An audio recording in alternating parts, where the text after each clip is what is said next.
আজকে উত্তর central street market থেকে মাছগুলো কিনেছি।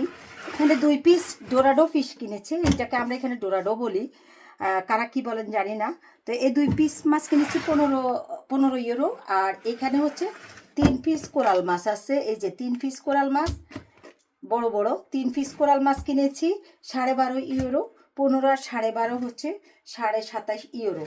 আর এখানে কিনেছি, এটাকে গোল্ড সিলভার বলতে, গোল্ড কার্প বলি আমরা বাংলাদেশে, গোল্ড কার্পের মতো মনে হয়েছে মাছটা আমার, সেই জন্য নিয়েছি মাছটা। এই ওরা চামড়াটা ছুলে দেয় শুধু।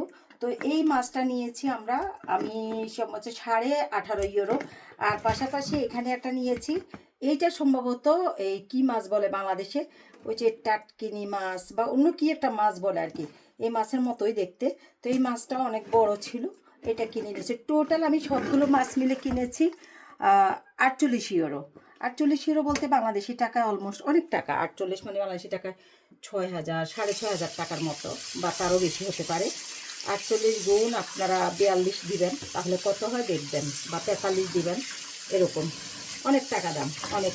দেখেন মাছগুলো আনছি, এর আগে কখনো এগুলো মাছ খাইনি আমি। ইলিশ, তারপরে হচ্ছে চিংড়ি, কাচকি মাছ, তারপরে চাকেল এটারে কী বলে, রুই, কাতল, এগুলোই খেতাম। রুইটা নর্মালি খাই না, কাতলটাই খেতাম।